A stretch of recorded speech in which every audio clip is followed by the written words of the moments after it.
श्रीयुत पदकमलं श्रीगुरून् वैष्णवांश्च श्रीरूपं साग्रजातं सहगणा रघुनाथान्वितं तं सजीवं साद्वैतं सावधूतं परिजनसहितं कृष्णचैतन्य देवं श्रीराधाकृष्णपादान्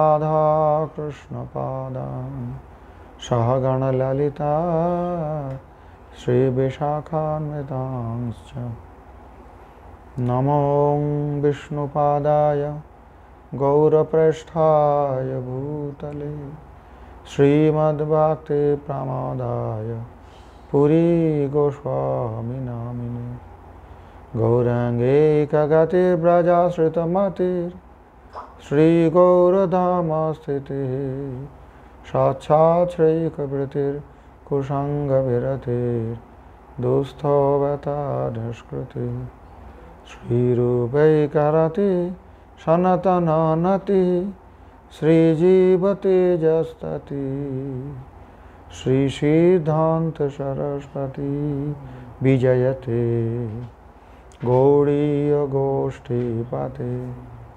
अद्वैत प्रकटीकृत नरहरिप्रेष्ठः स्वरूप प्रियो नित्यानन्दसखः सनातनगति श्रीरूपहृत्केतन लक्ष्मी प्राणपते गदाधर रसोल्लासी जगन्नाथ भू सांगपांग सपर्षद सदयता देवः सचीनन्दन चेतो दर्पणमार्जनं भवमहा दावाग्निर्वापणं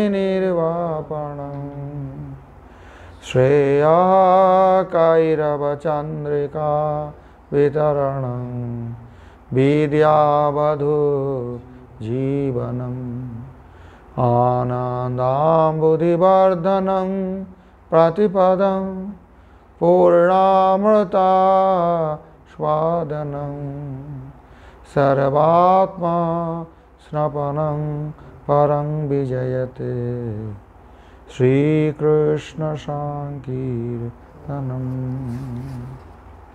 पंचतत्त्वान्वितं नित्यं प्रणिपात्य महाप्रभुं नाम्ना सम्मोदनं शिक्षाष्टकभाष्यं प्रणीयते भगवान् ब्रह्मकार्ष्णेन त्रिरन्मीक्ष्य मनीषया तदध्यवस्यत्कूटस्थो रतिरात्मन् यतो भवेदिति सिद्धांत वाक्येन केवलं भक्तेः परमार्थ प्रदत्तं सिद्ध्यति नान्येषां कर्म ज्ञानादीनां। संबंधन भाष्य। पंचतत्वात्मक महाप्रभु के नित्य प्रणिपात करिया সম্বোধন नामक শিক্ষাষ্টকের ভাষ্য প্রণয়ন করা হইতেছে। ভগবান ব্রহ্মকার্ষ্ণেন, এটা শ্রীমদ্ ভাগবতের শ্লোক। সেখানে বলা হয়েছে ব্রহ্মাজি সমস্ত বেদ শাস্ত্রটাকে 3 বার প্রথম থেকে শেষ পর্যন্ত ভালো করে অনুশীলন করেছেন, বিচার করেছেন। 3 বার কেন না? কর্ম জ্ঞান ভক্তিপরক বাক্যের অনুশীলনের জন্য 3 বার করেছেন। 3 বার সমস্ত বেদটাকে মনীষয়া অন্মেক্ষ বুদ্ধির দ্বারা দর্শন করে তারপরে কি বললেন? তদাধ্যাবস্যৎ কূটস্থ রাতিরাত্মা যত ভবেৎ। তখন তিনি নিরপেক্ষ কূটস্থ অবস্থা থেকে বললেন, যার দ্বারা ভগবানের চরণে রতি হয়। ভক্তি হচ্ছে সমস্ত বেদের পরম উপদেশ। ইতি সিদ্ধান্ত বাক্যে না, এই যে শ্রীমদ্ ভাগবতের শ্লোক রূপ সিদ্ধান্ত বাক্য, এই সিদ্ধান্ত বাক্যের দ্বারা কি জানা যাচ্ছে? केवलं भक्तेः परमार्थ प्रदत्तं सिद्ध्यति नान्येषां कर्म ज्ञानादीनां। केवल मात्र भक्तिर द्वाराई परमार्थ सिद्धि है, কর্মজ্ঞান অন্য কিছুর দ্বারা হয় না, পরমার্থপ্রদ হয় না তারা। শাস্ত্রার্থ অবধারণময়ীং ভগবৎ লীলা মাধুর্য লভময়ীং বা শ্রদ্ধাং বিনা শুদ্ধা ভক্তির লাভ্যা না ভবতি। তো সেই ভক্তিটা কিভাবে পাওয়া যাবে? শাস্ত্রের অর্থ অবধারণের দ্বারা, অথবা ভগবৎ লীলা মাধুর্য লোভের দ্বারা। ভগবানের লীলা মাধুর্য শ্রবণ করে তার প্রতি যদি লোভ হয়, তাহলে সেটা একটা শ্রদ্ধা উৎপন্ন করে। আর শাস্ত্র পাঠ করে বা শ্রবণ করে সেটা অবধারণের দ্বারা বোঝা, শাস্ত্রের তাৎপর্যটা বুঝলে সেখানে একটা শ্রদ্ধা হয়। সেই শ্রদ্ধা বিনা, শ্রদ্ধাং বিনা শুদ্ধা ভক্তির লাভ্যা না ভবতি, শুদ্ধ ভক্তির লাভ হয় না। জাতায়ামপি তথাভূত শ্রদ্ধায়াং সৎসঙ্গেন বিনা শ্রবণ কীর্তন লক্ষণা হরিকথা ন সম্ভবতি। জাতায়ামপি, শ্রদ্ধা জাত হইলেও, তথাভূত শ্রদ্ধায়াং জাতায়ামপি, ওই প্রকারের শ্রদ্ধা জন্ম নিলেও, সৎসঙ্গে না বিনা, সৎসঙ্গ বিনা শ্রবণ কীর্তন লক্ষণ হরিকথা না সম্ভবতি। শ্রবণ কীর্তন লক্ষণযুক্ত যে হরিকথা, অর্থাৎ হরিকথায় দুটো লক্ষণ থাকবে, কেউ শ্রবণ করবেন, কেউ কীর্তন করবেন। শ্রবণ কীর্তন লক্ষণ হরিকথা না সম্ভবতি। শতাং প্রসঙ্গান মম বীর্য সংবিদো ভবন্তি হৃৎকর্ণ রসায়না কথা। শ্রীমদ্ ভাগবতে কপিলদেব ভগবান যখন দেবহূতি মাতাকে উপদেশ করছেন, তখন এই কথাটা বলেছেন, শতাং প্রসঙ্গান মম বীর্য সংবিদ কথা ভবন্তি, মম কথা ভবন্তি, মম হৃৎকর্ণ রসায়না কথা ভবন্তি। অর্থাৎ সৎ ব্যক্তির সঙ্গে যদি সম্যক সঙ্গ হয়, প্রসঙ্গান, অনেকে সাধুর কাছে যায় রোগ সারাবার জন্যে, সম্পদের জন্যে, বাচ্চা হচ্ছে না, বিয়ে হচ্ছে না, টাকা পয়সা আসছে না, সেটাকে প্রসঙ্গ বলা হলো না, প্রকৃষ্ট সঙ্গ নয়। প্রকৃষ্ট সঙ্গ যখন হবে তখন সে পরমার্থের বিষয়ে প্রশ্ন করবে, কে আমি, কেন আমায়, যার তাপত্রয়, ইহা জানি নয়, ইহা নাহি জানি, কইছে হিত হয়, সাধ্য সাধন তত্ত্ব পুছিতে না জানি, কৃপা করি সব তত্ত্ব কহত আপনি। এইভাবে যখন সৎ ব্যক্তির সঙ্গে প্রসঙ্গ হবে, প্রকৃষ্ট সঙ্গ হবে, তখন মম কথা ভাবন্তি, মম বীর্য সংবিদ কথা ভাবন্তি, মম হৃৎকর্ণ রসায়না কথা ভাবন্তি। অর্থাৎ সাধন ভক্তি, ভাবভক্তি, প্রেমভক্তি অবস্থায় কথাটাই তিন প্রকারে অনুভূত হবে। প্রাথমিক অবস্থায় শুধু কথা ভাবন্তি, আর যখন রতি অবস্থায় পৌঁছে যাবে, ভাব অবস্থায় পৌঁছে যাবে, তখন হৃৎকর্ণ রসায়না কথা, তখন বীর্য সংবিদ কথা ভাবন্তি। আর যখন আরও উচ্চ স্তরে সে পৌঁছে যাবে, তখন সেই কথাই তার কাছে হৃৎকর্ণ রসায়না কথা ভাবন্তি। হৃদয় এবং কর্ণের পক্ষে রসায়ন স্বরূপ কথা হবে। ইত্যাদিনা সৎসঙ্গ প্রভাবেন ভগবান নামরূপ গুণলীলান কীর্তনং স্যাৎ শ্রীমন্মহাপ্রভু শিক্ষায়াং সর্বাদৌ তস্য মাহাত্ম্যং নিগদিতং। ইত্যাদিনা, অর্থাৎ এই প্রকারে যে সমস্ত শ্লোকগুলো শ্রীমদ্ ভাগবতে বা অন্যান্য প্রামাণিক শাস্ত্রে আছে, সেই সমস্ত শ্লোকের দ্বারা কি জানা যাচ্ছে? কি সৎসঙ্গের প্রভাবে ভগবান নাম রূপ গুণলীলা অনুকীর্তন হবে। অনুকীর্তন মানে অগ্রে শ্রুতং পশ্চাৎ কীর্তনম। অনুকীর্তনম, আগে শ্রবণ করে তারপরে যে কীর্তন করা, গুরুমুখ থেকে শ্রবণ করে যে কীর্তন করা, তাকে বলা হচ্ছে অনুকীর্তন। অনু মানে পশ্চাৎ। এই প্রকারের ভগবানের নামরূপ গুণলীলা অনুকীর্তন হলে শ্রীমন মহাপ্রভু শিক্ষায়াং সর্বাদৌ তস্য মাহাত্ম্যং নিগদিতং। শ্রীমন মহাপ্রভুর শিক্ষার মধ্যে সর্বপ্রথমে সেই শ্রবণ কীর্তনের মহিমা নিগদিত, সম্যক রূপে কথিত হইয়াছেন।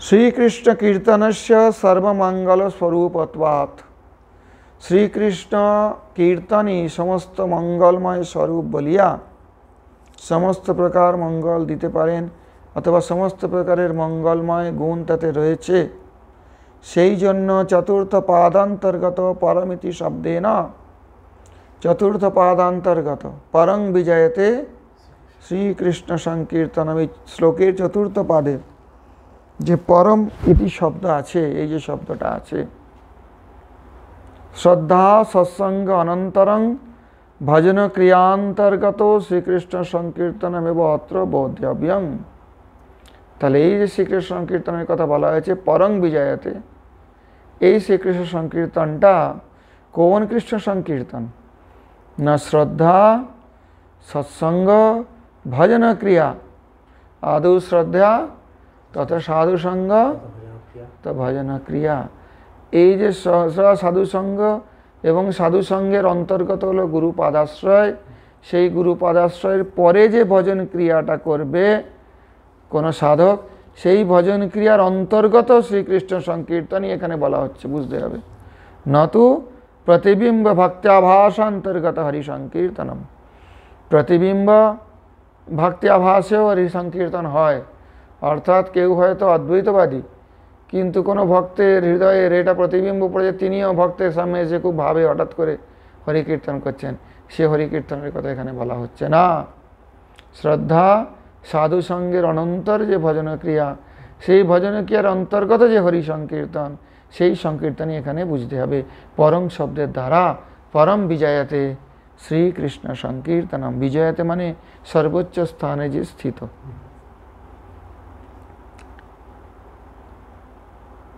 अत्राष्टके संबंधाभिप्रयोजन विचार गर्भ जीव कर्तव्यता स्वकीय वाचन व्ययजन उक्ता এই অষ্টকে অর্থাৎ এই যে শিক্ষাষ্টক আছে এতে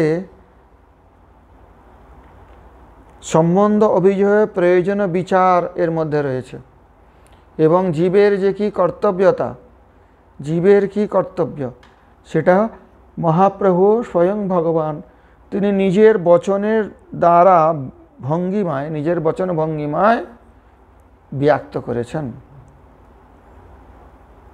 বুঝা গেল স্বকীয় বচন ব্যয়জেন উক্त्वा अस्मिन् भाष्ये तत्तत् विषय विचारोपि संक्षेपेण वक्तव्यः এই ভাষ্যে অর্থাৎ এই যে সম্বোধন ভাষ্য শ্রীল ভক্তিবিনোদ ঠাকুর শিক্ষাষ্টকের জন্য লিখেছেন শিক্ষাষ্টকে ব্যাখ্যা করে তত্তৎ বিষয় বিচারোপি সংক্ষেপেণ বক্তব্যः এই সমস্ত বিষয়ের বিচারগুলো সংক্ষেপে বলা হয়েছে বক্তব্য মানে বলার কথা বলা উচিত বোঝা গেল অর্থাৎ কি বিচারগুলো সম্বন্ধ অভিযোগ প্রয়োজন বিচার গর্ভ জীব কর্তব্যতা সম্বন্ধ অভিযোগ প্রয়োজন রূপ বিচার যার মধ্যে আছে সেই প্রকারে জীবের যে কর্তব্য সেই বিচার বিষয়ক কথাগুলো এখানে সংক্ষেপে বলা উচিত বুঝতে পারছো না বুঝতে পারছো না শুদ্ধ বৈষ্ণব জনপরিসেবিত চরণঃ শ্রীমৎকৃষ্ণ চৈতন্য চন্দ্রো বদতি শ্রীকৃষ্ণ সংকীর্তনং বিজয়ত ইতি শুদ্ধ বৈষ্ণব জনগণ যাহার চরণ পরিসেবন করিতেছেন সেই প্রকারের শ্রীমৎ কৃষ্ণ চৈতন্য চন্দ্র বলছেন শ্রীকৃষ্ণ সংকীর্তনে সর্বোপরি বিজয়তে মানে সর্বোপরি বিরাজমান শ্রীকৃষ্ণ সংকীর্তনম বিজয়ত ইতি শ্রীকৃষ্ণ সংকীর্তন সর্বোপরি বিরাজমান माया शक्ति प्रसूत प्रापंचिक विश्वे कथं कृष्ण कीर्तनं विजयते এটা হচ্ছে পূর্বপক্ষ যে মায়া শক্তি প্রসূতি প্রপঞ্চ জগতে জড় জগতে কৃষ্ণ সংকীর্তন সর্বোপরি কি করে হতে পারে এখানে কি করে হতে তো মায়া শক্তির জগৎ মায়া জগৎ জীব এখানে তার কর্মভোগ করার জন্য এসেছে এখানে কৃষ্ণ সংকীর্তন সর্বোপরি বিরাজমান कथम श्रीकृष्ण संकीर्तनं विजयते श्रूयतां তার জবাবটা দিচ্ছেন পূর্বপক্ষে শুনুন শ্রবণ করুন एकमेव द्वितीयमिति श्रुतेः বেদশাস্ত্র কি বলছেন? একমেবা দ্বিতীয়ং, ব্রহ্ম এক, অদ্বিতীয়, দ্বিতীয় কোনো তত্ত্ব নেই এখানে। পরমতত্ত্বস্য একত্বং নেহ নানাস্তি কিঞ্চন ইতি শ্রুতিবচনাৎ তত্ত্বস্য নির্বিশেষত্বং খলু সর্বং খলু ইদং ব্রহ্মেতি নিগমবচনাৎ তস্যৈব সর্বদা সবিশেষত্বং সিদ্ধং। শ্রুতিবাক্যে বিভিন্ন কথা আছে, বলছেন একমেব অদ্বিতীয়ম, তাতে পরমতত্ত্বের একত্ব, নেহ নানাস্তি কিঞ্চন, উপনিষদের কথা, সেই ব্রহ্ম ছাড়া আর কোনো কিচ্ছু নেই, এই কথা বলা হচ্ছে। তাতে নির্বিশেষ ব্রহ্মের দিকে ইঙ্গিত হচ্ছে সাধারণ অর্থে। আবার যেখানে সর্বং খলু ইদং ব্রহ্ম এই প্রকারের বেদবচন আছে, কি সমস্তগুলি যা কিছু দেখছে সব ব্রহ্ম, তাহলে সবিশেষত্ব এসে গেল, দৃশ্যমান জগতে সবিশেষত্ব আছে। তস্যৈব সর্বদা সবিশেষত্বং সিদ্ধং। তাহলে এবার কোনটা ঠিক? ব্রহ্ম কি নির্বিশেষ না সবিশেষ? যুগপৎ সবিশেষ নির্বিশেষৌ সিদ্ধৌ সবিশেষস্য প্রতীতিরেব সুতরাং বলবতী নির্বিশেষস্য উপলব্ধি অভাবাৎ। যদি যুগপৎ তাকে নির্বিশেষ এবং সবিশেষ বলা হয়, তাহলে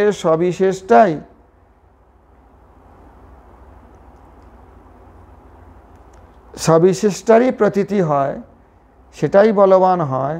কেন? নির্বিশেষে তো উপলব্ধি হচ্ছে না, অতএব নির্বিশেষকে দেখেছে। ঈশ্বরচন্দ্র বিদ্যাসাগর লিখেছিলেন ভগবান নিরাকার। ভক্তিবিনোদ ঠাকুর ছাত্র ছিলেন, যে আপনি কি দেখে এসেছেন ভগবান নিরাকার, তবে লিখেছেন? যারা আকারিনী তাকে দেখেছে কি করে? কে দেখেছে? তার তো প্রতীতি হচ্ছে না। প্রতীতির অভাবে যদি সবিশেষ নির্বিশেষ দুটোই ব্রহ্মের স্বরূপ বলে সিদ্ধ হয় বেদবাক্যে, তাহলে সবিশেষেরই প্রতীতি হয়, নির্বিশেষে তো প্রতীতিই হয় না। বোঝা গেল কি না? अस्मत् तत्वाचार्याः श्रीमज्जीवचरणा वदन्ति। আমাদিগের তত্ত্ব আচার্য শ্রীমৎ জীব গোস্বামীপাদ এই প্রকারের বলছেন। আদরে বহুবচন, সম্মান করার জন্যে বহুবচন, বদন্তি, বদতি নয়। সংস্কৃতে এটা নিয়ম আছে, সম্মানীয় ব্যক্তির ক্ষেত্রে বহুবচন প্রয়োগ করতে হবে। এখানে জীব গোস্বামী প্রভু একজনই তো, কিন্তু এখানে বহুবচন প্রয়োগ হলো আদরার্থে, সম্মানার্থে। अस्मत् तत्वाचार्याः श्रीमज्जीवचरणा वदन्ति। एकमेव परमतत्त्वं स्वाभाविक अचिंत्य शक्त्या सर्वदैव स्वरूपो तद्रूप वैभवो जीव प्रधान रूपेण चतुर्धावतिष्ठते। सूर्यांतरमंडल स्थित तेज इव मंडल तद्बहिर्गत तद्रश्मि तत्प्रतिच्छवि रूपेण। তাহলে কি বলছেন আমাদের তৎপাচার্য জীব গোস্বামী প্রভু এই ব্রহ্মের সবিশেষ নির্বিশেষের ব্যাপারে? বলছেন কথাটা ঠিকই, কি এক পরমতত্ত্ব, একই বস্তু, দ্বিতীয় কোনো বস্তু নেই। একমেব অদ্বিতীয়ম, দ্বিতীয় কেউ নেই। তাহলে কি করে এটা, এই জগৎ, এই জীব, এই মায়া, এই যে সংসার, তো এইগুলো কীভাবে আছে? উদাহরণ দিচ্ছেন জীব গোস্বামী প্রভু। স্বাভাবিক অচিন্ত শক্তির দ্বারা সেই এক পরম তত্ত্বই সর্বদা স্বরূপ তদ্রূপ বৈভব জীব প্রধান, এই চার রূপে চতুর্ধা অবতিষ্ঠতে, চার রূপে প্রকাশিত আছেন, স্থিত আছেন। সূর্যান্তর মণ্ডল স্থিত তেজৈব মণ্ডল তদ্বহির্গত তদ্রশ্মি তৎপ্রতিচ্ছবি রূপেণ। অর্থাৎ সূর্যান্তর মণ্ডল স্থিত তেজ, তার রশ্মি এবং তার প্রতিচ্ছবি, সবগুলোই কিন্তু একই সূর্য। বস্তুটা কি? সূর্য। সেই রকমই ব্রহ্ম, একই ব্রহ্ম, তিনি সর্বদাই স্বরূপ তদ্রূপ বৈভব জীব এবং প্রধান, এই চার রূপে নিত্যে অবস্থিত আছেন। বোঝা গেল না এখনো? এটা জীব গোস্বামীপাদ এই প্রকারের সিদ্ধান্ত দিয়েছেন। অতএব একই ব্রহ্ম। সূর্য ছাড়া সূর্যের প্রতিবিম্ব হয় কি? সূর্য ছাড়া সূর্যের রশ্মি আছে কি অস্তিত্ব? সূর্য ছাড়া কি সূর্যের মণ্ডল আছে? বস্তু কোনটা? একই বস্তু। অত্রেদমেবক্তং ভবতি। अत्र इदमेव उक्तं भवति। এখানে এই কথাটাই বলা হচ্ছে। কি কথাটা বলা হচ্ছে? ভগবান এব পরমং তত্ত্বং, ভগবানই এবকারেণ নিশ্চিতার্থে ভগবানই পরম তত্ত্ব, সৈব শক্তিমান, সেই ভগবানই শক্তিমান। শক্তি শক্তিমতর অভেদ ইতি ব্রহ্মসূত্রাৎ তয়োর অভেদ। শক্তি শক্তিমতর অভেদ এই প্রকারে যে ব্রহ্মসূত্র আছে, বেদান্ত সূত্র, সেই অনুযায়ী দেখতে গেলে তাদের মধ্যে অভেদ। তাহলে শক্তি শক্তি মানে ভেদও দেখা যাচ্ছে না, অভেদত্ব আছে। কিন্তু পর অস্য শক্তির বিবিধৈব শ্রূয়তে, উপনিষদের যে বাক্য আছে, এই ভগবানের পরাশক্তি বিভিন্ন প্রকারের রূপে শোনা যায়, শ্রুত হয়। ইতি বেদবাক্যেন, এই বেদবাক্যের দ্বারা তয়া অচিন্ত শক্তিয়া দুর্ঘট ঘটকত্বমপি সিদ্ধ্যতি, তার অচিন্ত শক্তিতে যেটা দুর্ঘট সেটাও ঘটিত হতে পারে। অঘটন ঘটনা পটিয়াসি, যেটা স্বাভাবিকভাবে হতে পারে না, কিন্তু ভগবানের অচিন্ত শক্তি সব কিছু হতে পারে। ভালো লাগছে না? শুকনো শুকনো কথা, তাই তো? তত্ত্বের কথা এরকমই হয়, রসের কথা আলাদা। দুর্ঘট ঘটকত্বমপি সিদ্ধ্যতি। তো যদি তিনি শক্তিমান অভেদ হন, আর ভগবান যদি সর্বদাই শক্তিমান হন, বেদান্ত শক্তি শক্তিমতের অভেদ এই সূত্র অনুযায়ী তার মধ্যে যদি ভেদ না থাকে, তাহলে যিনি শক্তি তিনিই শক্তিমান, যিনি শক্তিমান তিনিই শক্তি। কাল সর্বদা अस्ति, যে বিশেষ্য সেই বিশেষণ। হ্যাঁ, কালেই বিশেষ্য আর কালে বিশেষণ। কাল সর্বদা अस्ति ইত্যাদি উদাহরণ দ্বারা দেখানো হয়েছে। কারণ যদি বলা হয় ভগবানের শক্তি, তাহলেই সেখানে বিশেষণ লেগে গেল। ভগবানের বিশেষণ লাগতে পারে না, তাহলে এক ব্রহ্ম, তার মধ্যে ভেদ হয়ে যাচ্ছে। হরের নাম, প্রভুপাদ বলছেন হরি নাম মানে হরির নাম নয়, হরিশ্চ নামশ্চ, যিনি হরি তিনি নাম, হরির নাম নয়, তাহলে তার থেকে পৃথক হয়ে গেল।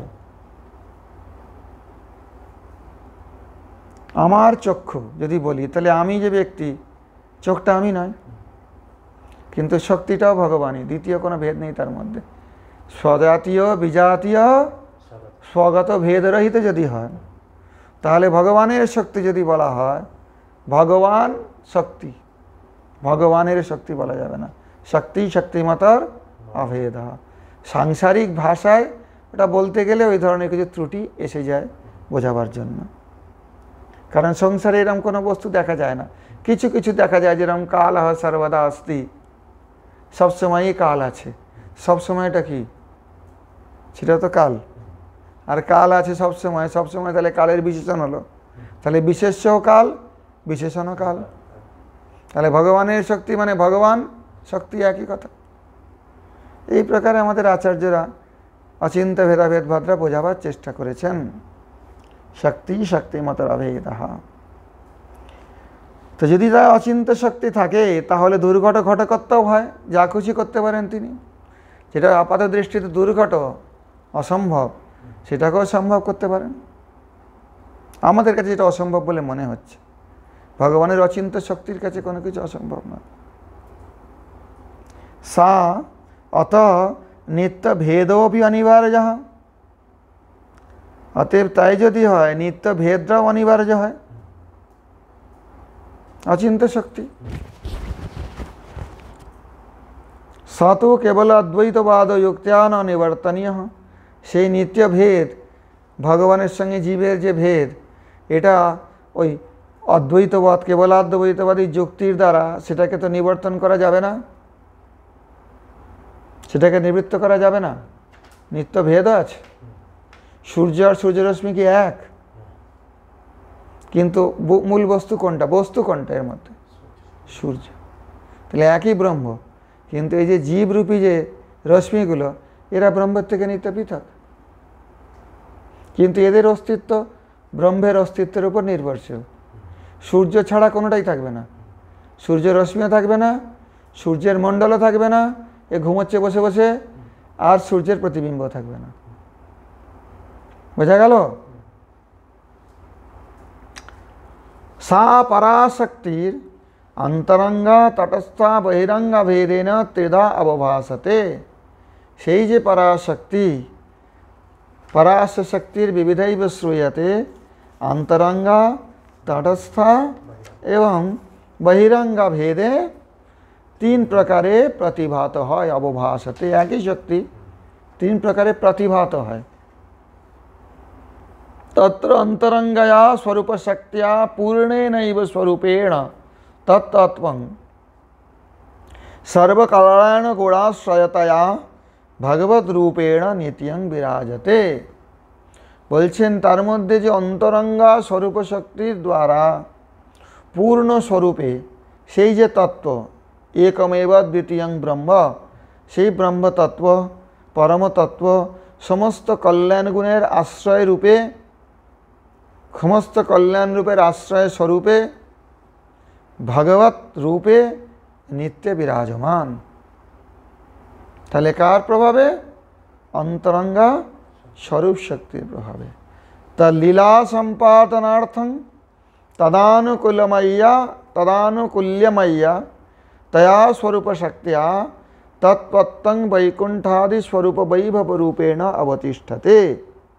এর আগে বলা হলো না, একমেব পরমতত্ত্বং স্বাভাবিকা চিন্ত্য শক্তিয়া সর্বদৈব স্বরূপ তদ্রূপ বৈভব। তদ্রূপ বৈভবটা কি বলছেন? তা লীলা সম্পাদনের জন্য তার অনুকূলময়ী সেই স্বরূপ শক্তি দ্বারা সেই বৈকুণ্ঠ আদি স্বরূপ বৈভব রূপে ভগবান নিত্য বিরাজমান। অর্থাৎ ধামটা হলো ওই সূর্যের মণ্ডল। যেরকম সূর্য যদি কৃষ্ণ হয়, সূর্যমণ্ডল হলো তার ধাম। শুধু ধাম নয়, সব কিছু, ধাম পরিকর যা কিছু আছেন সব একই ভগবত তত্ত্বের প্রকাশ। বোঝা গেল? পুনঃ তটস্থ শক্তিয়া, তাহলে রশ্মিটা কি? জীব। এই যে আছে না, সর্বদৈব স্বরূপ তদ্রূপ বৈভব জীব প্রধান রূপেণ চতুর্ধাবতিষ্ঠতে। এবারে তটস্থ শক্তিয়া রশ্মি পরমাণু স্থানীয় চিরেকাত্ম জীব রূপেণ তদেব বর্ততে। আর রশ্মি স্থানীয় সূর্যের যেরকম রশ্মিটা কোত্থেকে বেরোচ্ছে?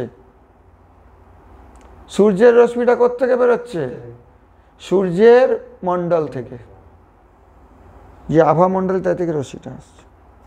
সেই প্রকারে তটস্থ শক্তি দ্বারা রশ্মি পরমাণু স্থানীয়, অর্থাৎ রশ্মিটা যে বেরোচ্ছে। আচ্ছা, তুমি সায়েন্স পড়েছো তো, একটা যে লাইটের ওয়েভ, ওটা কি কন্টিনিউ ওয়েভ না কোয়ান্টাম প্যাকস অফ এনার্জি? পড়োনি? ভুলে গেছো? এনার্জি প্যাকেট যাচ্ছে একটার পর একটা, কন্টিনিউয়াস যাচ্ছে বলে একটা ওয়েভের মতো লাগছে। পড়োনি এগুলো? কি কথাটা মনে নেই? আমি কি করে মনে করছি? আশ্চর্য ছেলে একটা। আমি তো পড়াশোনাই করিনি। আমি যদি মনে করতে পারি, তুমি করতে পারবে না কেন? ওইগুলোকে বলা হচ্ছে রশ্মি কণ। কোয়ান্টাম জানো না? হ্যাঁ, কোয়ান্টামটা কি? আলোর যে শক্তিটা বেরোচ্ছে একসাথে। কোয়ান্টাম মানে প্যাকস অফ এনার্জি। একটা একটা এনার্জি প্যাকেট পর পর পর পর পর পর আসছে, একটা ওয়েভের মতো চলছে। তুমি দেখছো কি হ্যাঁ করে? পড়োনি কোয়ান্টাম? তা হাসছে বুঝকে মুচকে, বুঝতে পারছো না কিছু? একটা রশ্মি কিন্তু কন্টিনিউয়াস একটা এনার্জি ফ্লো নয়, তার মধ্যে ভাগে ভাগে এনার্জি প্যাকস, ওগুলোকে কোয়ান্টাম বলা হয়। তো পড়েছে, এসব ভুলে গেছে। তো সেই প্রকারে যে সূর্য রশ্মি দেখা যাচ্ছে, ওটা কিন্তু অনেকগুলো রশ্মি কণের দ্বারা রশ্মিটা গঠিত হয়েছে। সূর্যের যে কিরণটা, কিরণ কণ, ওইটাকে আধুনিক বিজ্ঞানে কোয়ান্টাম বলছে। কিরণ কণকে কোয়ান্টাম বলছে।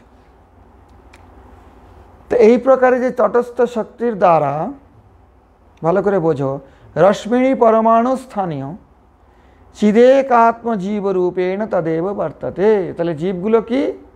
ওই স্বরূপ শক্তির যে তটস্থ শক্তি প্রকাশ, একই শক্তির প্রকাশ তটস্থ রূপে, সেই তটস্থ প্রকাশে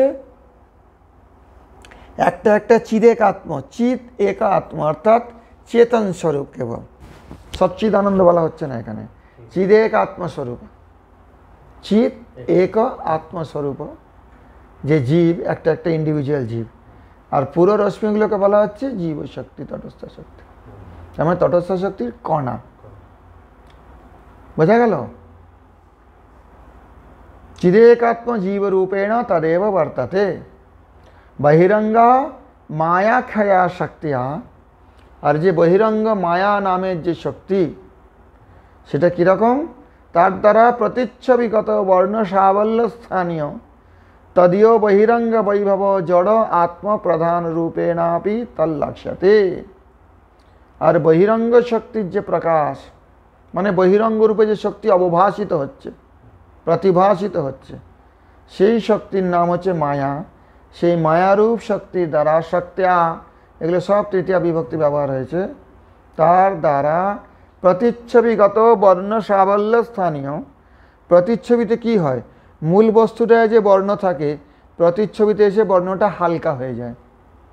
সূর্যের যে তেজটা, সূর্যের যদি একটা প্রতিচ্ছবি দেখা যায় কোনো জলেতে বা কোনো কিছু জলাশয়, তখন এটা অনেক ফেডেড হয়ে যায়, সেই তেজালোটা থাকে না। সূর্যমণ্ডলের প্রতিচ্ছবি, সূর্যের নয় এটা। সূর্যকে আমরা দেখতে পাচ্ছি না, কোনটাকে দেখছি? তেজমণ্ডলটাকে দেখতে পাচ্ছি, ভেতরে দেখা যাচ্ছে না, কি তেজমণ্ডল দ্বারা আবৃত আছে। যখন প্রতিচ্ছবিটা পড়তে তেজমণ্ডলেরই পড়ছে, আর তেজমণ্ডল যদি তদ্রূপ বৈভব হয়, তাহলে সেই তদ্রূপ বৈভবের যে প্রতিচ্ছয়া সাবল্য প্রাপ্ত, অর্থাৎ যেটা ফিকাসে হয়ে গেছে, যেরকম সূর্যরশ্মিটা জলে পড়লে ওই প্রতিচ্ছবিটা সূর্যমণ্ডলের সাবল্য প্রাপ্ত হয়, ময়লা হয়ে যায়, হালকা হয়ে যায়, ফিকে হয়ে যায়, অতটা গাঢ় থাকে না। বোঝা গেল? তদীয় বহিরঙ্গ বৈভব, তার যে বহিরঙ্গ বৈভব মানে সম্পদ, এটা জড় আত্মপ্রধান রূপেণ অপি তল্লক্ষ্যতে। একে জড় বলা হয়, আত্ম বলা হয়, প্রধানও বলা হয়। আত্ম বলতে এখানে আত্মা নয়, বুঝতে পারছো না? অথবা জড়াত্ম প্রধান, জড় যার মধ্যে প্রধান, জড়াত্ম, জড়যুক্ত, জড় সম্পন্ন, জড়তাযুক্ত যে প্রধান, সেখানে জড়াত্ম প্রধান রূপে না তার লক্ষ্যতে। প্রধানটা কি? এই বিশ্বের ম্যাটেরিয়াল, যা কিছু জড় বস্তু আছে, এগুলো সব প্রধান থেকে পরিণত হচ্ছে, আত্মা নয়।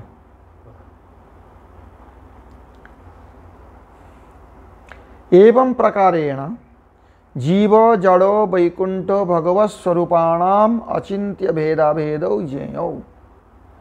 एवं प्रकारेण, এটা বুঝতে হবে। অচিন্ত্য ভেদাভেদ বলতে অনেক অনেক রকমের প্রচার করে, মূর্খতাবশ কেউ হয়তো পড়েনি এসব, বলে দেয় ও অচিন্ত মানে ভেদাভেদ মানে ভগবান বিভু, জীব অনু, ভগবানের অংশ। সেটা কিন্তু অচিন্ত্য ভেদাভেদ নয়। সেটা ঠিক আছে, ভগবান বিভু চৈতন্য, জীব অনুচৈতন্য সব ঠিক আছে, কিন্তু অচিন্ত্য ভেদাভেদ এইটা। एवं प्रकारेण जीव जड़ वैकुंठ भगवत्स्वरूपाणाम अचिंत्य भेदाभेदौ ज्ञेयौ। এই প্রকারে জীব, জড়, বৈকুণ্ঠ এবং ভগবৎ স্বরূপের অচিন্ত ভেদাভেদ, একই সবগুলো, আবার এদের মধ্যে ভেদ আছে অচিন্ত শক্তির প্রভাবে। ওই যে বলছেন না, স্বাভাবিক অচিন্ত সত্তা সর্বদৈব স্বরূপ। স্বরূপটা মানে কি? ভগবানের যে স্বরূপ, তদ্রূপ বৈভব হলো বৈকুণ্ঠ, জীব হলো তটস্থ শক্তি পরিণতি, সেই শক্তির একটা একটা কণ জীব বলা হচ্ছে, আর অনন্ত জীব, আর প্রধান অর্থাৎ জড়, এই চার রূপে নিত্য আছে। এইটা হচ্ছে অচিন্ত ভেদাভেদৌ জ্ঞেয়ৌ। জীবস্বাপি তদেক দেশত্বং তদাশ্রয়ত্বাৎ। জীব তার মধ্যে এক দেশ, যদি সমস্ত সূর্যের ব্যাপারটা দেখা হয় তাহলে সূর্যের রশ্মিগুলো তো সূর্যের একটা দেশ বলতে হবে, সূর্যেরই একটা ভাগ, যদি অংশ বলো বিভিন্নাংশ, তাই তো? তাছাড়া তো হয় না। তো সেই জন্যে বলছেন এর ঘুম লাগছে, এখন আবার ঘুম লাগছে, দেখছি তো কি মুশকিল। জীবস্য আপি তদেকদেশত্বং তদাশ্রয়ত্বাৎ, অর্থাৎ ওই রশ্মিগুলো সূর্যকে আশ্রয় করেই আছে। সূর্য না থাকলে কি রশ্মি থাকবে? কিন্তু রশ্মিটা সূর্যমণ্ডল নয়। এখানে সূর্যের রশ্মিতে দাঁড়াও, অসুবিধা হবে না, সূর্যমণ্ডলের কাছে যাও, পড়িয়ে ছেড়ে দেবে, সেই তাপ কেটে আছে নাকি?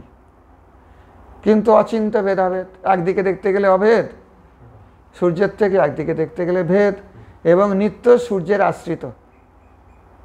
সূর্য ছাড়া রশ্মিও থাকবে না, সূর্য ছাড়া মণ্ডলও থাকবে না, সূর্য ছাড়া তার প্রতিবিম্ব থাকবে না। বস্তু কোনটা? সূর্য। একমেব ব্রহ্ম, সর্বং খলু ইদং ব্রহ্ম। আবার এগুলো সবই ব্রহ্ম। জীব ব্রহ্মের মধ্যে এই হিসেবে দেখলে, জড় ব্রহ্মের মধ্যেই দেখলে সব কিছু নিয়ে ব্রহ্ম, যদি সেরকম বলো। কিন্তু নিত্য ভেদ, অচিন্ত্য ভেদাভেদ। মাথায় ঢুকছে না? হ্যাঁ, আর কিছু মাথা নিতে পারবে? তাহলে আর একটু চর্চা করা হবে। এটা কিন্তু অনেক বড় ভাষ্যটা, অন্যান্য ভাষ্য অত নেই, অন্যান্য শ্লোকগুলো এটা বিস্তার করে দিয়েছেন। জীবস্বাপি তদেক দেশত্বং তদাশ্রয়ত্বাৎ, যেহেতু জীব সেখানে আশ্রয় করে আছে, অতএব তার এক দেশে জীব আছে, এটা বলতে হবে।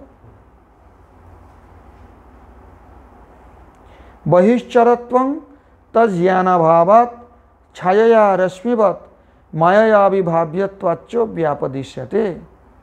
বলছেন বহিশ্চর, তো জীব যদি তারই হয়, যদি ভগবানেরই হয়, তাহলে ভগবানের থেকে দূরে কেন আছে? বলছেন কেন আছে? বহিশ্চরশ্চ, কেন চড়ে বেড়াচ্ছে বাইরে? এই জন্য চড়ে বেড়াচ্ছে তজ্ঞানাভাবাৎ, ভগবত সম্বন্ধে জ্ঞানের অভাব। ভক্তি সন্দর্ভ দেখিয়েছি না তোমাদের? হ্যাঁ, তো সেই যে জ্ঞান সংসর্গের অভাবটা রয়েছে, কি বলে তোমার সম্বন্ধ জ্ঞানের সংসর্গ জীব কোনোদিন পায়নি। সেই অভাবটা কি প্রকারের অভাব? 4 প্রকার অভাবের মধ্যে এটা হচ্ছে প্রাগ অভাব। মানে ঘটের জন্য মাটি আছে, কুমার আছে, জল আছে, চক্রদণ্ড সব আছে, ঘট তৈরি হয়নি। যতক্ষণ পর্যন্ত ঘট তৈরি না হচ্ছে সেই অভাবটা অনাদি কিন্তু শান্ত। যখনই ঘট তৈরি হয়ে গেল সেটা ঘটাভাবের প্রতিযোগী হয়ে গেল, মানে আর ঘটাভাব থাকতে পারবে না। অর্থাৎ জীব অনাদিকাল থেকে ভগবত সম্বন্ধে জ্ঞান কোনোদিন লাভ করেনি। এই সমস্ত আজে বাজে প্রচার করে যে বৈকুণ্ঠ থেকে জীবের পতন হয়েছে হয়েছে, সমস্ত ফালতু কথা। কথাগুলোর কোনো মূল্য নেই। কেন না, বৈকুণ্ঠ থেকে কারোর কোনো পতন হয় নাকি? যদ্গত্বা অনিবর্তন্তে তদ্ধাম। জীবের কোনোদিন ভগবত সম্বন্ধে জ্ঞান হয়নি, সেই জন্য বাইরে বাইরে ঘুরছে। বহিশ্চরশ্চ, দেখো এখানে বহিশ্চরত্বং তজ্ঞানাভাবাৎ ছায়া রশ্মিবৎ, ছায়া যেরকম রশ্মিকে অভিভূত করতে পারে, তাই তো সেই প্রকারে মায়া অভিভাব্যত্বাচ্চ ব্যাপদিশ্যতে। ছায়া রশ্মিকে অভিভূত করতে পারে কিন্তু সূর্যকে অভিভূত করতে পারে না। সূর্যমণ্ডলকে মেঘ আবৃত করতে পারে না, কিন্তু আমাদের চক্ষুকে আবৃত করতে পারে। মেঘ কি সূর্যকে ঢেকেছে? আমাদের চক্ষুটাকে ঢেকে দিয়েছে। সেই প্রকারের জীবের যে অনাদি ভগবৎ সম্বন্ধ জ্ঞানের সংসর্গের অভাব, সেই কারণে ওই ছয়া রশ্মিবৎ মায়ার দ্বারা অভিভাব্যত্ব, অভিভূত হওয়ার যোগ্যতা জীবের মধ্যে আছে। যেরকম রশ্মিটা ছায়ার দ্বারা অভিভূত হওয়ার যোগ্যতা আছে। তৎশক্তিত্বঞ্চ তৈব তদীয় লীলোপকরণত্বাৎ। বলছেন তাহলে তিনি আবার কৃষ্ণের শক্তি, তিনি তো গোপীনাথেরই। বলছেন হ্যাঁ, তার শক্তিত্ব তৈব, তার দ্বারাই, তার লীলা উপকরণের কারণে এই প্রকারের শক্তিত্ব। অর্থাৎ জীব এদিকে মায়ার দিকে অভিভাব্য হলেও সে আবার ভগবানের লীলার উপকরণ, এবং সেটা ভগবানের দ্বারাই তার লীলা উপকরণ রূপে স্বীকৃত। বোঝা গেল? তার শক্তিত্বঞ্চ, এবং তার শক্তিত্ব, তয়া এব, সেই ভগবানের দ্বারাই, তদীয় লীলোপকরণত্বাৎ, ভগবান তার লীলাপকরণ করে নিয়েছেন, নেওয়ার জন্য, লীলার উপকরণ। তটস্থ শক্তি স্বভাবাৎ তস্য মায়াবিভাব্যত্বমপি সম্ভবতি। বলছেন যদি ভগবানের লীলার কি বলে উপকরণ হয়, তাহলে আবার মায়ায় পড়ে কেন?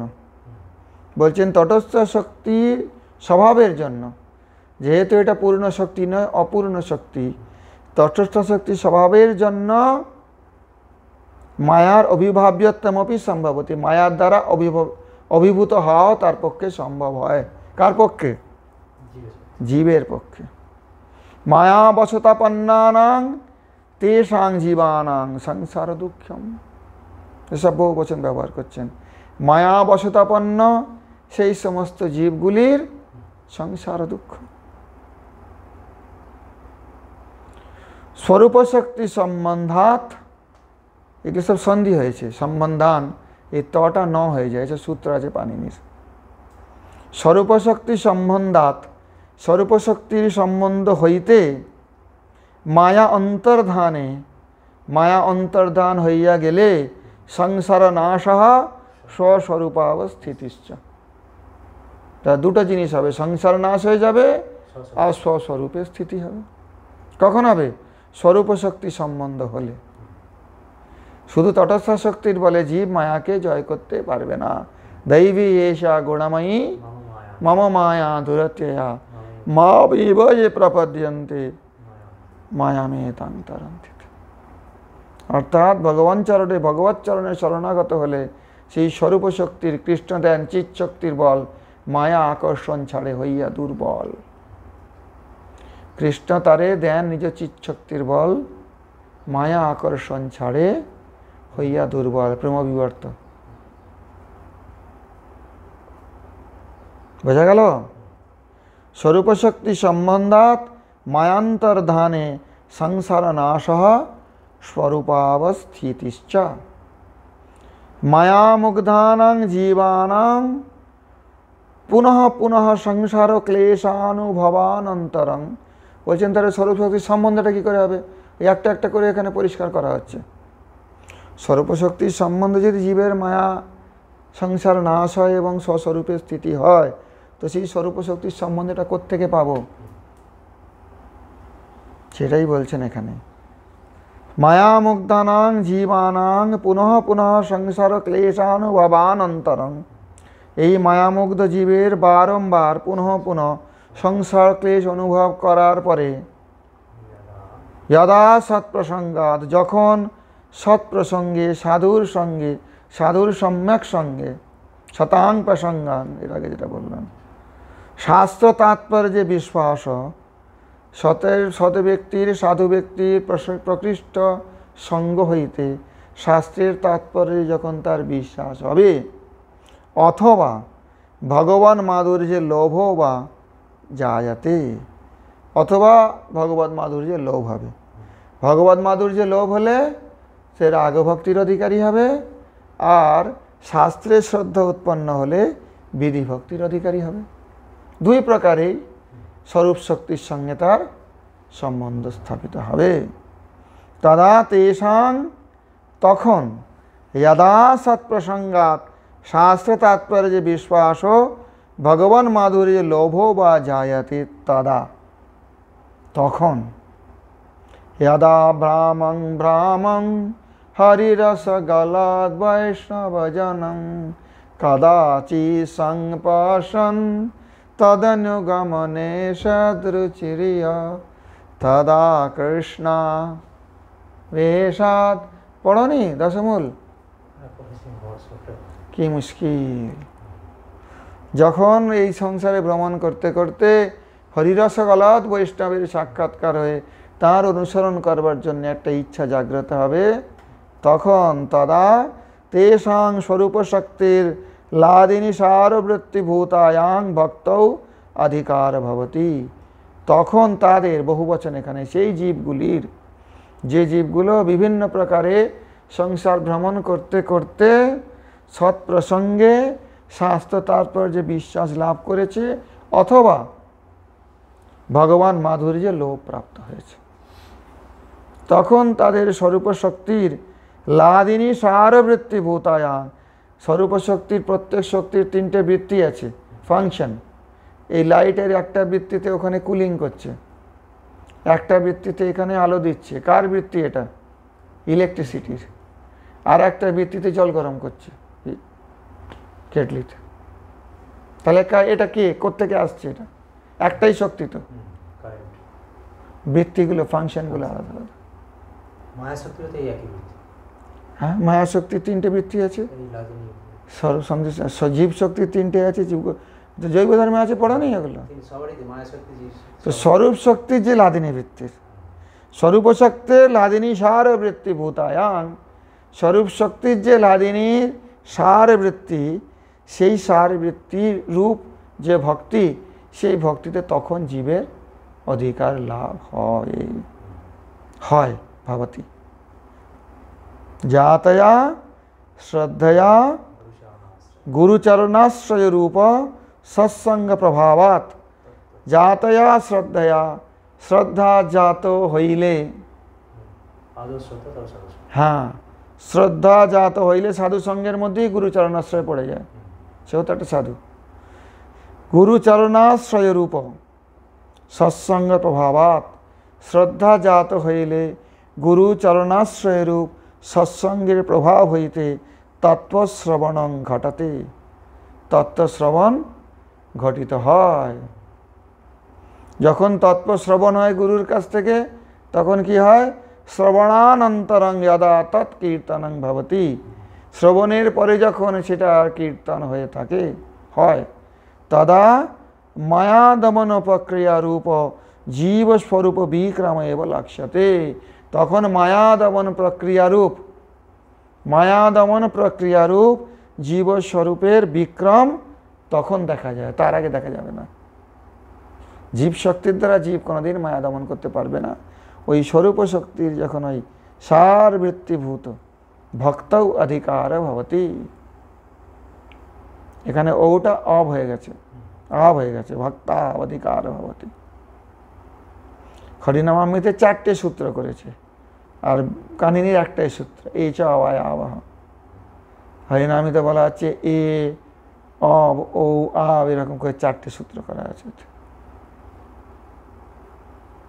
ওটা আব হয়ে যায়, এ চ অবায় আবাহ, পাণিনির সূত্র।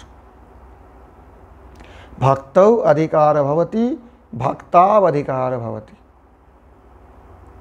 জাতয়া শ্রদ্ধয়া গুরুচরণাশ্রয় রূপ সৎসঙ্গ প্রভাবাত তত্ত্বশ্রবণং ঘটতে, শ্রবণানন্তরং যদা তৎকীর্তনং ভবতি তদা মায়াদমন প্রক্রিয়া রূপ জীবস্বরূপ বিক্রম এব লক্ষ্যতে। তখন জীব স্বরূপের বিক্রম, অর্থাৎ তার যে তেজ, মায়াদমন প্রক্রিয়া, তখন দেখা যায়।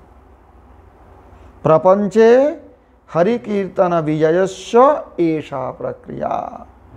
ওই যে পূর্বের ওই কথাটা, ওই পূর্বপক্ষের এখানে সমাধান করলেন। এই যে পূর্বপক্ষ করা হচ্ছে না, কোথায় গেল? এখানে মায়াশক্তি প্রসূত প্রাপঞ্চিক বিশ্বে কথং কৃষ্ণ কীর্তনং বিজয়তে। মায়াশক্তি থেকে জন্মেছে যে প্রাপঞ্চিক বিশ্ব, এখানে আবার কৃষ্ণ কীর্তন সর্বোপরি বিরাজমান কী করে হতে পারে? এই এতখানি ব্যাখ্যা করে এসে এইখানে তার জবাব দিলেন, তদা মায়াদমন প্রক্রিয়ারূপ জীবস্বরূপ বিক্রম এব লক্ষ্যতে প্রপঞ্চে হরিকীর্তন বিজয়স্য এষা প্রক্রিয়া। এই পর্যন্ত থাকবে, এর বেশি তোমরা মাথায় ঢুকবে না, ওপর দিয়ে চলে যাবে, তাই তো? এইটাকে ভালো করে আগে বোঝো, পরং বিজয়তে কেন বলা হয়েছে, তারপরে আরও সব কথা আছে এখানে।